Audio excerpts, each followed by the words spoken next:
मथुरा के बीच में एक दिव्य रोशनी चमक रही थी। भगवान कृष्णा का जन्म हुआ। उनके माता पिता देवकी और वसुदेव थे, लेकिन एक बुरी छाया छाई हुई थी। उनके कुरे मामा कंस ने एक भविष्यवाणी से डरकर उन्हें कैद कर दिया था। यह भविष्यवाणी थी कि देवकी की 8वीं संतान यूस मरेगा। कृष्णा 8वें संतान थे। उनका जन्म खतरे से भारी दुनिया में हुआ था, लेकिन एक बच्चे होने पर भी वो कोई मामूली बच्चा नहीं थे। वो विष्णु रक्षक का अवतार थे। उनके जन्म ने आशा और बुरे को हराने का वादा किया।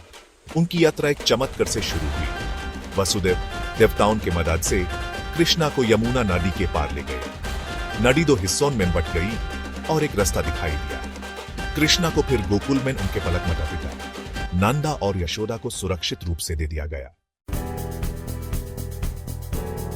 कंस गुस्से और निराशा में आतंक का दौर शुरू कर दिया। उसने कृष्णा को मारने के लिए राक्षस भेजे। ऐसा ही एक राक्षस पुताना थी। उसने एक सुंदर महिला का रूप धारा। पुताना एक बुरे इरादे से गोकुल में आई।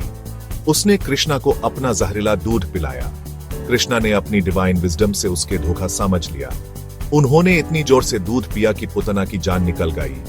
इससे उसका असली राक्षसी रूप सामने आ गया और उसके बुरे इरादे दुनिया के सामने आ गए। गोकुल के लोग हैरान रह गए। उन्हें एहसास हुआ कि कृष्णा कोई मामूली बच्चा नहीं, बल्कि एक देवता है। यमुना नदी, जो कभी पवित्र और जीवनदायिनी थी, अब जहरीली हो गई थी।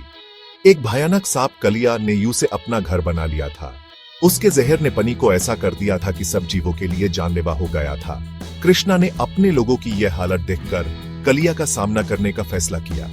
वो नदी में कूद गए और सांप को चैलेंज किया। एक भयंकर लड़ाई हुई।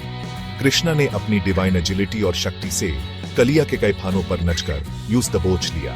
एंड में कृष्णा ने कलिया की जान बख्श दी और यूस यमुना से निकाल दिया, जिससे नदी में फिर से जीवन आ गया। गोकुल में जीवन खुशी और हंसी से भरा था। कृष्णा अपने भाई बलराम और अपने दोस्तों के साथ शरारतें करते थे। वो घरों से मक्खन चुराते थे, जिससे उनकी माताओं को कभी हंसी आती थी और कभी गुस्सा। मक्खन की हर चोरी जीवन का जश्न थी। इन मामूली हरकतों का एक गहरा मतलब